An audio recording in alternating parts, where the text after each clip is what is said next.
We now start module 2 of chapter 3. The title of this module is Analytic Function 1. The concept of analytic function is the heart of complex analysis. Unlike differentiable functions, these functions have many additional properties. Actually, the main aim to study the theory of functions of a complex variable is to learn the study of such properties and behavior of such functions. In this module, we first define analyticity of a function in a given region, and then we define analyticity of the function at a point. We also show that the real valued functions of a complex variable is nowhere differentiable except they are constant valued. The concept of analytic functions gives rise the idea of singular point and also a new type of functions called entire functions. After that, we shall introduce a new type of differential equation known as Cauchy-Riemann equations, and we show that if a function f is differentiable at a point z0, then it satisfies Cauchy-Riemann equation at that point. After that, we provide some example related to this module. Now, we go to our slide. So, we start module 2 analytic functions 1. So, first we define analytic function in a region, then we define analytic function at a point. A complex valued function fz defined in a domain D is said to be analytic in D if fz has a derivative at every point of D. The terms regular and holomorphic are also used with identical meanings in state of analytic. A function fz is said to be analytic at a point z0 if it is analytic in some neighborhood of z0. That is, if there exists a neighborhood of z0 at each point of which fz is differentiable. If fz is not analytic at a point z0, then z0 is called a singular point of fz. Now, remark, real valued functions of complex variable are nowhere analytic unless they are constant valued. As for example, the functions mod z, real z, imaginary z, etc. are nowhere analytic since these are real valued functions but not constant on any domain in the complex plane. The sum, difference and product of analytic functions are also analytic in the same domain. The quotient fz by gz of two analytic functions fz and gz is also analytic in a domain where gz is not equal to 0 in that domain. However, the sum, difference, multiplication of non-analytic functions may be analytic. Now, we prove a result. Let fz be analytic in a domain D such that f of D is subset of another domain D1. If a function g is analytic in the domain D1 and if capital Fz is defined by capital Fz equal to Gf of z, then capital Fz is analytic in D. So, we give proof of this result. Let Z0 be an arbitrary point of D. Then we know a result, that is, if f has a derivative at Z0 and if g has a derivative at f of Z0, then the composite function capital F equal to Gf has a derivative at Z0 and capital F dash Z0 is equal to g dash f of Z0 into f dash Z0. By this result, we see that the function capital Fz is differentiable at Z0 and moreover capital F dash Z0 is equal to g dash f of Z0 into f dash Z0.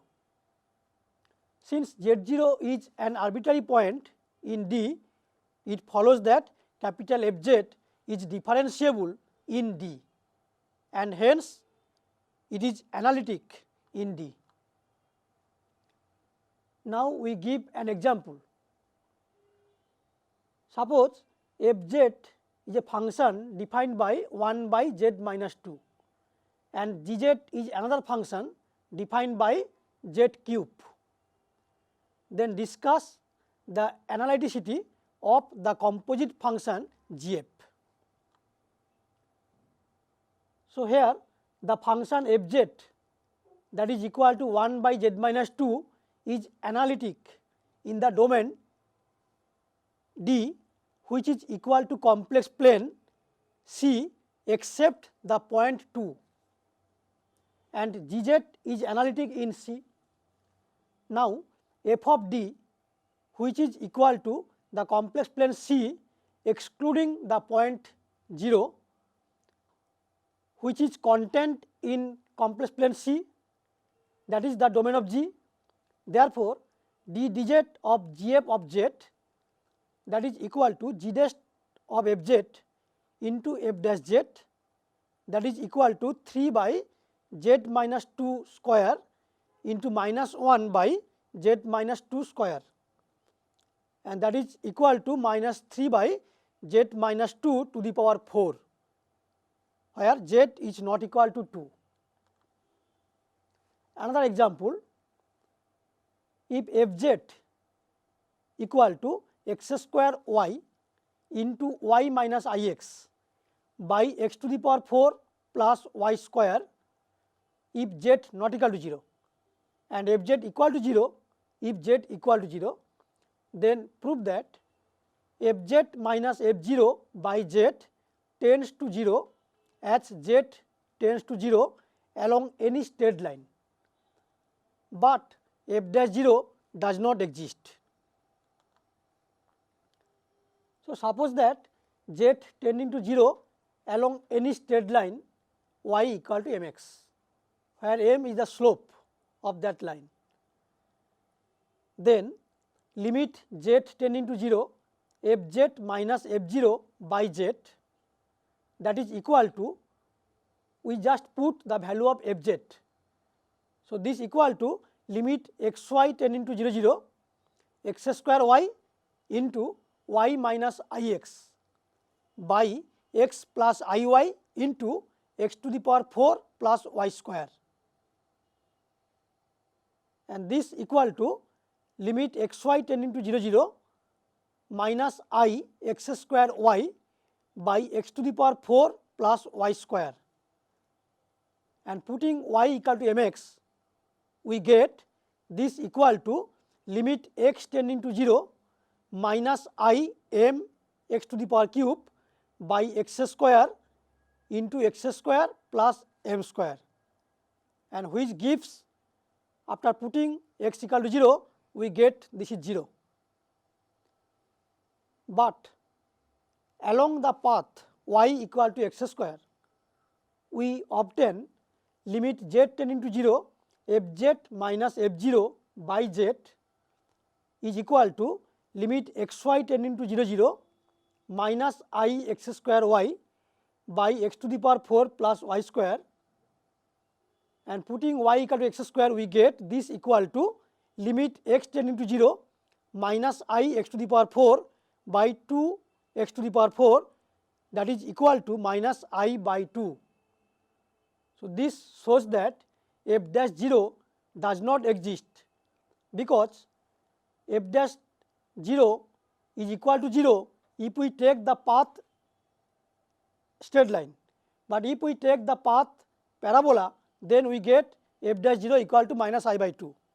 Therefore, f dash 0 does not exist. So, now we define entire function.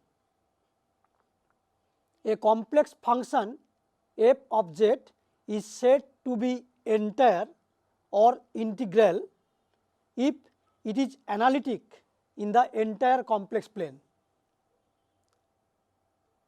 Any polynomial pz, e to the power z, sin z, cos z, etc. are examples of entire functions. It is to be noted that the sum and the product of two or more entire functions are also entire functions. So, now we discuss what is called singular point.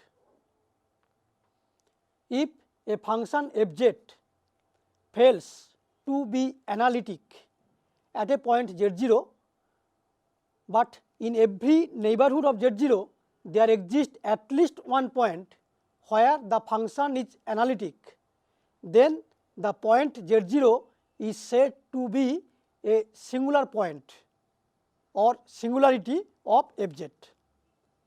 As for example, the function fz given by fz equal to 1 by z is analytic except for z equal to 0, and each deleted neighborhood of z equal to 0, the function fz is analytic.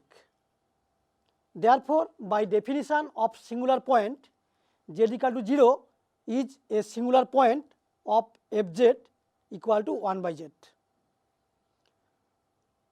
For the function fz equal to z square plus 2 by z into z minus 1 square into z plus 3, we see that z equal to 0, z equal to 1 and z equal to minus 3 are three singularities of the function fz, because the function is analytic except these points.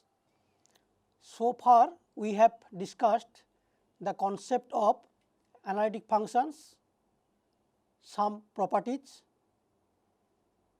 singular points and entire functions.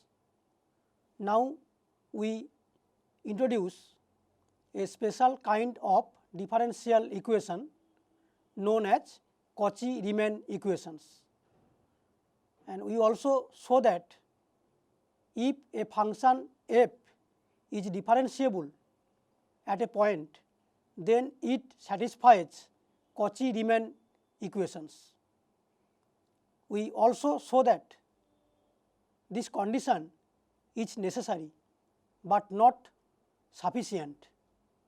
That is, if a function f satisfies CR equation, that is Cauchy-Riemann equation, at a point, then the function may not be differentiable at that point. We also provide some example in support of this. Now we go to our next slide. So now we prove a result.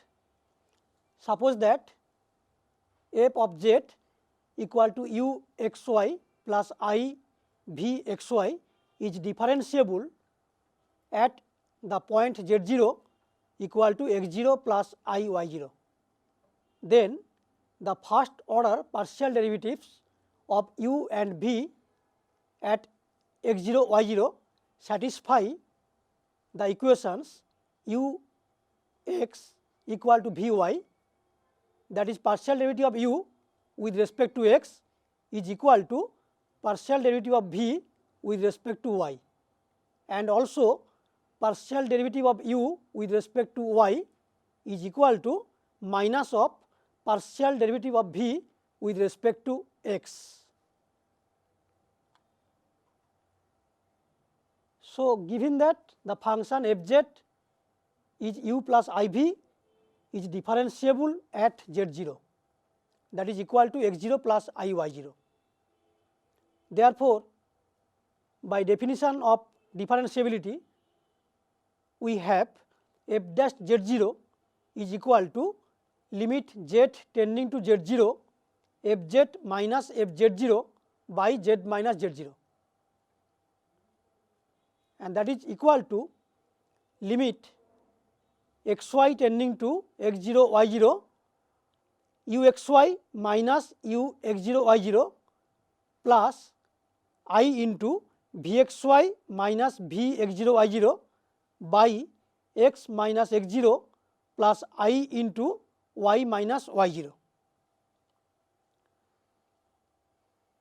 So, since f dash z 0 exists,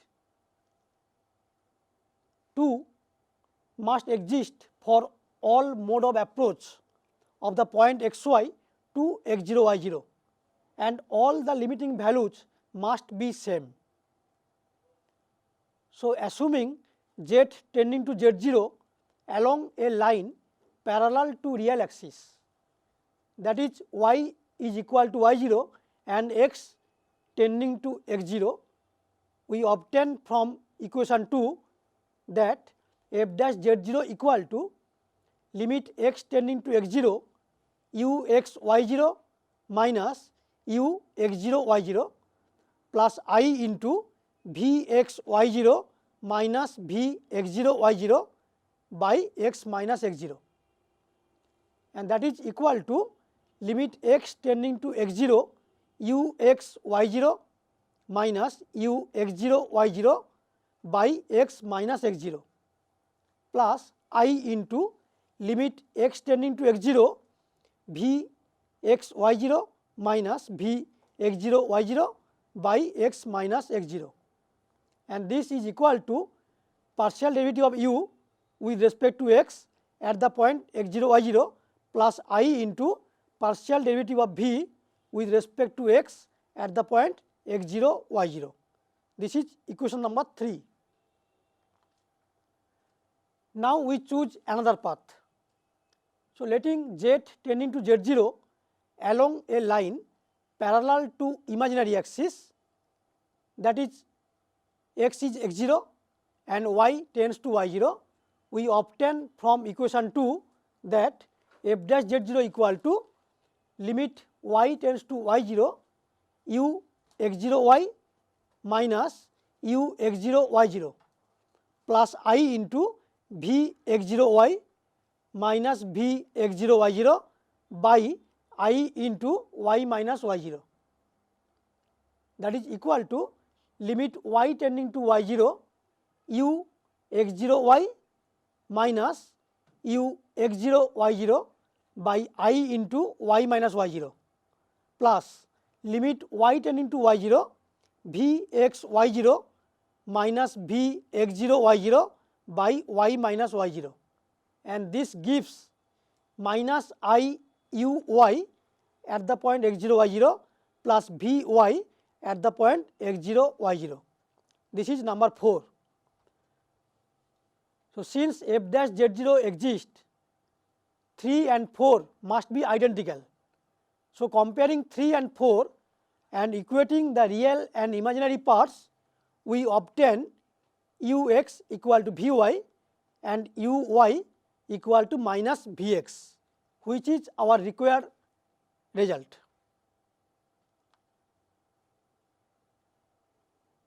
So, note the equations u x equal to v y and u y equal to minus v x is known as Cauchy-Riemann equations, that is CR equations. the Cauchy-Riemann equations are the necessary conditions for the existence of derivative, but these are not sufficient. In other words, we can say that if fz is differentiable at z0, then the Cauchy-Riemann equations are satisfied at z0, but the converse may not be true. In polar form, the Cauchy-Riemann equations can be written as del u del r is equal to 1 by r del v del theta, and del v del r is equal to minus 1 by r del u del theta. So, now we give a remark. We know that the pair of conjugate complex variable z and conjugate z can be written as x is equal to z plus z bar by 2 and y equal to minus I into z minus z bar by 2. Now, we introduce the following differential operators. Number 1, del del z, which is equal to del del x into del x del z plus del del y into del y del z, and which gives after simple calculation as half into del del x minus I del del y, and another operator del del z bar, that is equal to del del x into del x del z bar plus del del y into del y del z bar, and this will give half del del x plus I del del y. So, if f equal to u plus iv, then we have partial derivative of f with respect to z, that is equal to del f del z, and this is equal to half del f del x minus I into del f del y, and after differentiating we get this equal to half ux plus vy plus I into vx minus uy. Similarly, del f del z bar, that is equal to f z bar, this equal to half del f del x plus I del f del y, and this equal to half ux minus vy plus I into uy plus vx. Therefore, the Cauchy-Riemann equations are exactly equivalent to f z bar at the point z0, that is the partial derivative of f with respect to z conjugate at the point z0 is equal to 0, which is also referred to as the complex form of Cauchy-Riemann equations. With this notation, we have the following alternate form of theorem 2. The result is a necessary condition for a complex valued function f equal to u plus iv to be differentiable at a point z0 is that partial derivative of f with respect to z bar at the point z0 must be 0. The next example shows that the validity of Cauchy-Riemann equations at a point is not sufficient to ensure the existence of the derivative at that point. So, we give example. Let fz equal to x cube minus y cube by x square plus y square plus I into x cube plus y cube by x square plus y square if z not equal to 0, and fz equal to 0 if z is 0. So that though Cauchy-Riemann equations are satisfied at origin, f dash 0 does not exist. So, we know that fz equal to u plus iv. So, here u is x cube minus y cube by x square plus y square if xy not equal to 0 0, and u equal to 0 if xy equal to 0 0, and vxy is equal to x cube plus y cube by x square plus y square provided xy not equal to 0 0, and vxy equal to 0 if xy equal to 0 0. Therefore, the partial derivative of u with respect to x at the point 0 0, that is ux 0 0, is equal to limit x tending to 0 ux 0 minus u 0 0 by x, and this gives limit x tending to 0 x by x, that is equal to 1. Similarly, u y at the point 0 0, this is equal to limit y tending to 0 u 0 y minus u 0 0 by y, that is equal to limit y tending to 0 minus y by y, that is equal to minus 1. Vx 0 0 is equal to 1, Vy 0 0 is equal to 1. So, from this we see that ux equal to Vy and uy equal to minus Vx. Therefore, Cauchy-Riemann equations are satisfied at 0 0. Now, on the line y equal to mx, we have f dash 0, that is derivative of f at the point 0 is equal to limit z tending to 0 fz minus f0 by z, that is equal to limit xy tending to 0 0 x cube minus y cube plus I into x cube plus y by x square plus y square into x plus iy, and that is equal to limit x tending to 0 x cube into 1 minus m cube plus I x cube into 1 plus m cube by x cube 1 plus m square into 1 plus im. Since the value of the limit depends on m and m is arbitrary, we say that f dash 0 does not exist. Now, we give another example.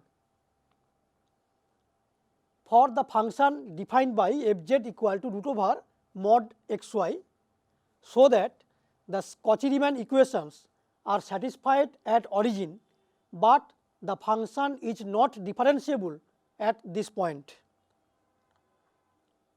So, considering fz equal to uxy plus ivxy, we have uxy equal to root over mod xy and vxy equal to 0. We note that the given function fz is identically 0 on the real and imaginary axes. Therefore, it is trivial to see that ux at the point 0 0 is equal to uy at the point 0 0 is equal to vx at the point 0 0 is equal to vy at the point 0 0. As for example, ux 0 0 is equal to limit x tending to 0 ux 0 minus u 0 0 by x, that is equal to limit x tending to 0 0 by x, that is equal to 0. Thus, Cauchy-Riemann equations hold at z equal to 0.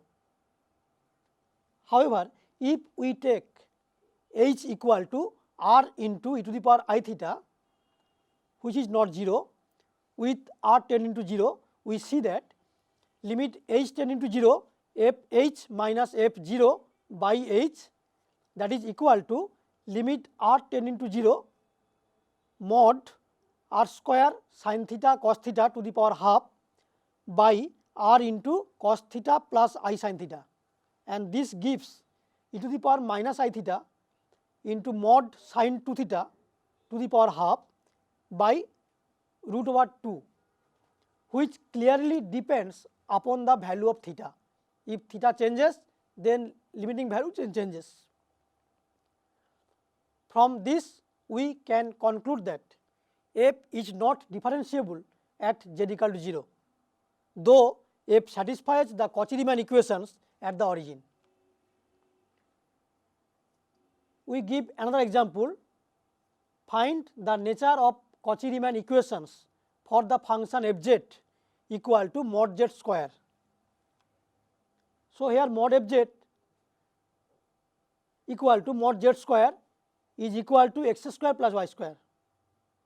Therefore, uxy, that is real part of f, equal to x square plus y square, and vxy, that is imaginary part of fz, is equal to 0. So, differentiating we get ux is 2x, uy is 2y, vx is 0 and vy is 0. Thus, we see that Cauchy-Riemann equations are not satisfied unless x equal to y equal to 0, and hence f dash z does not exist at any point except 0. At the end of this module, we came to know what is called an analytic function and some of its properties. Also, we came to know about singular point, entire functions, and also the necessary condition for differentiability. We also discussed some problem. For more problem, you can see the self-assessment part. You also can see any reference books for more details. This ends module 2 of chapter 3.